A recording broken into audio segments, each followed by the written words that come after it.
Olá, olá, muito bom dia para vocês, sejam todos muito bem-vindos ao meu canal. Eu sou a Fran Ciel, sou psicanalista e a gente está aqui no Mundos Internos para continuar a leitura deste livro aqui, que tem sido bastante esclarecedor. Eu vou dizer o seguinte: aqui nesse livro, gente, a gente pode ter muitos papéis. Nós podemos nos ver nesse livro em muitos papéis. Nós podemos ser o filho abandonado, nós podemos ser a mãe que está tentando fazer alguma coisa, a gente pode ser o pai que abandonou, a gente pode ser a mãe que contribuiu para que o pai abandonasse, a gente pode ser a mãe que abandonou, a gente pode ser muita coisa nesse livro, tá?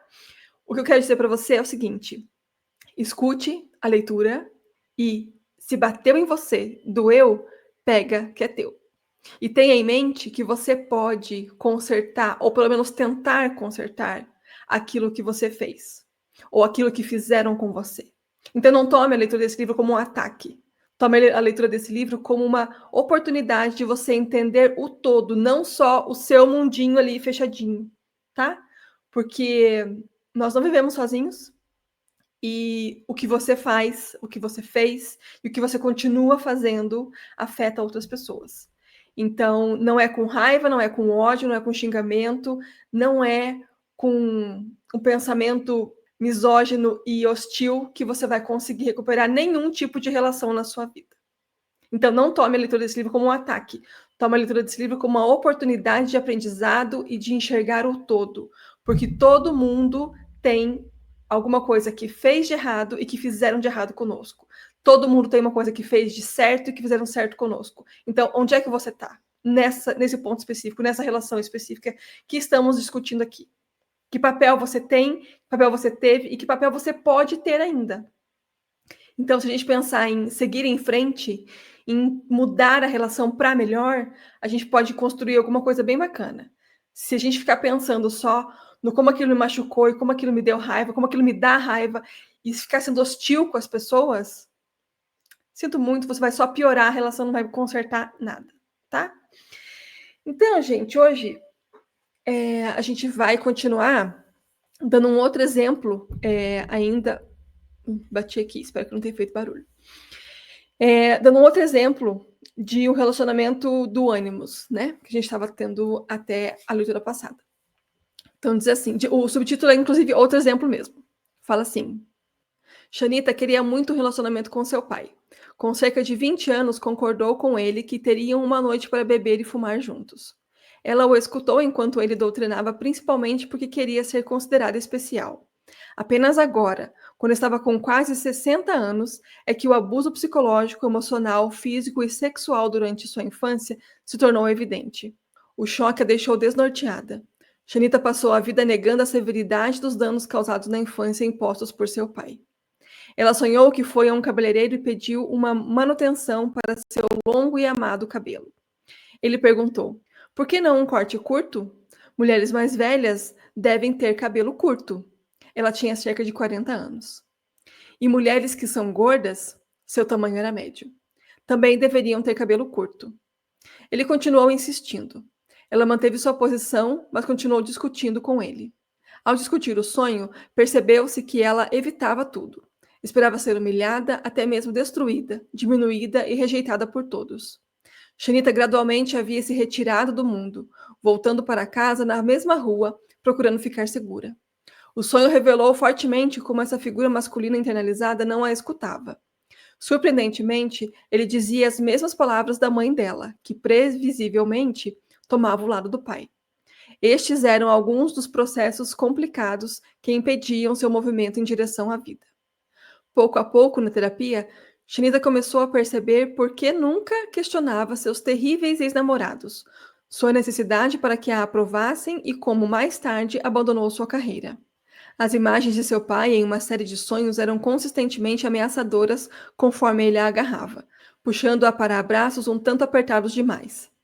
Uma abundância de imagens e implacáveis repetições. Algo estava muito, muito errado. O pai de Shanita não era apenas cruel, incapaz de fornecer amor ou segurança, mas agora ele estava psicologicamente internalizado, impedindo-a de se remover no mundo. Ela sonhou que estava na cama entre seu pai e sua mãe. Percebeu que isso era errado e tentou sair da cama. Ele começou a bater nela com cabides e lhe dizia para ficar. Shanita pulou tentando sair da cama, mas não conseguiu. Estava presa entre pai e mãe. Percebeu as mensagens psicológicas e sexuais do sonho, mas seu comportamento quando relatando o sonho era frio, até mesmo como se aceitasse. Ao término do sonho, ela se perguntava se tinha energia para fazer qualquer outra coisa. Eventualmente, essa inteligente e competente mulher desabou fisicamente. Sua adaptação ao declínio do mundo indicava uma memória comprometida, mas as feridas estavam no corpo, onde a psique também falava. Ela desenvolveu alergias severas e não podia sair muito. Não podia comer muito e era ansiosa. Confiava em poucas pessoas. Tinha medo de dirigir qualquer coisa que fosse assertiva. Qualquer experiência separada de seu parceiro ou que a tirassem de casa sozinha. Shinita era uma pessoa presa por algo do qual ainda não tinha conhecimento, mas estava em terapia para descobri-lo. O inconsciente a assustava, pois era onde ela escondia a crueldade do pai e as feridas de sua psique e alma. Lentamente, se desdobrando através de muitos sonhos, os quais mostraram seu pai como um abusador físico e emocional e sua mãe como conivente, acontece muito, gente. Por isso que eu falei no começo, em que posição você tá aqui nessa relação, né? Nesse bateu, doeu, o pé que é teu, porque tem muita mãe, muita gente conivente quando acontece abuso. Então, reveja o que você fez. Voltando. Lentamente, se desdobrando através de muitos sonhos, os quais mostraram seu pai como abusador físico e emocional e sua mãe como conivente, o que ela não queria reconhecer insistia em ser abordado. Ela foi molestada de tantas maneiras, prejudicada na vida sem uma gota de um pai decente. Ele era perigoso. Ponto. O pai era desenfreado, incontido, destruiu a segurança da infância dela e agora ela desvendava os pedaços para se libertar dos dedos dele em volta de seu pescoço. Sua apreensão dele misturada com o anseio por seu amor foi revelado sonho após sonho o quão presa ela estava, tanto pela ausência emocional como pela presença cruel dele. O pai carinhoso e amoroso que desejava definitivamente não era nada dessas coisas. Essa era uma dura realidade de aceitar e a abalou profundamente. Seus sonhos, porém, confirmavam essa informação. Ela precisava ser liberta da identificação com o pai ausente para abrir espaço para a linguagem de seu verdadeiro si mesmo. O exemplo de Shanita ilustrou o problema em que a influência do pai é distorcida e tudo o que é bom e respeitoso é inacessível. A identificação bloqueada com o pai e a falta da relação adequada criam horror e derrota. A filha vê a si mesma como vergonha e humilhação, e isso transpassa um sentimento de inutilidade. Simbolicamente, sem a figura paterna, há um espaço em branco onde ela se faz invisível, complacente e controlada. O pai ausente e o ânimos negativo castram e roubam suas forças. Uma preocupação ansiosa continua a mantê-la absorvida em avaliações negativas. Ela está sob o feitiço dele, incapaz de compreender a realidade desses lugares internos cheios de caos e confusão. Ela tem dificuldade em se definir pessoal e profissionalmente. Nas garras do ânimo negativo, como modelado pelo pai e pela mãe, a filha foi completamente separada da doçura da vida. Se a identidade da filha fica presa na imagem do pai, vazia e destrutiva, ela toma atitudes semelhantes em relação a si mesma e a outros. A conscientização das situações difíceis dissolve as antigas estruturas psicológicas e as reforma como uma postura psicológica. Shanita corajosamente encarou cada sonho, embora a tivessem abalado profundamente. Ela continuou a se desenvolver, retirando camada por camada do que normalmente é sentido como terror.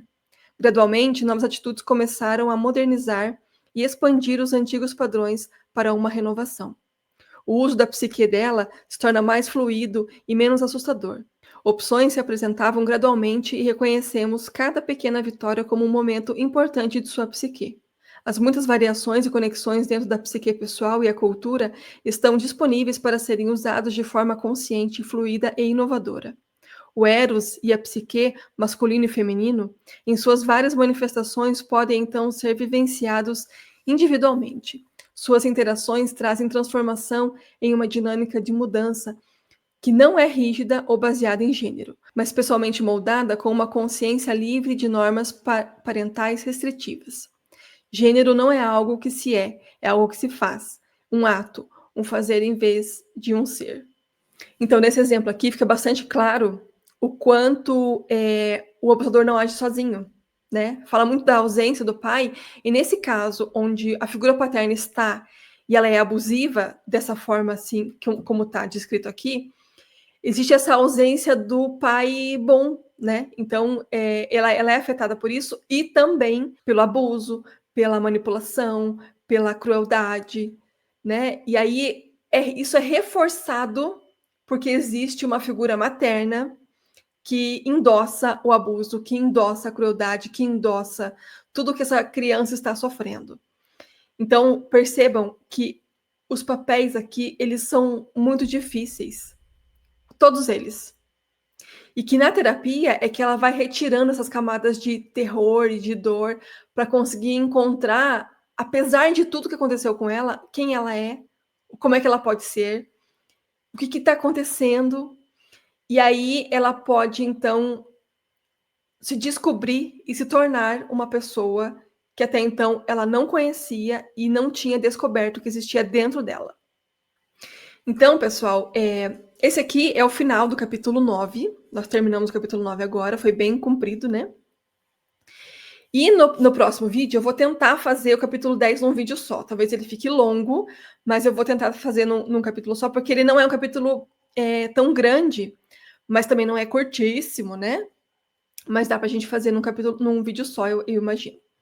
Pra gente conseguir deixar ele bem segmentado aqui, porque o próximo capítulo vai falar o seguinte: idealização do pai, um túmulo de ilusão.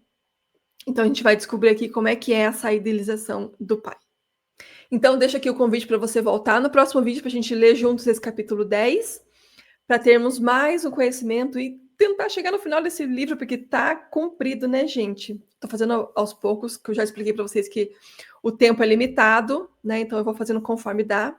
E a edição exige um certo trabalho, então eu agradeço a paciência de vocês, a compreensão. E lembre de se inscrever no canal, curtir esse vídeo e a gente se vê no próximo vídeo. Uma ótima semana para vocês e até lá. Tchau!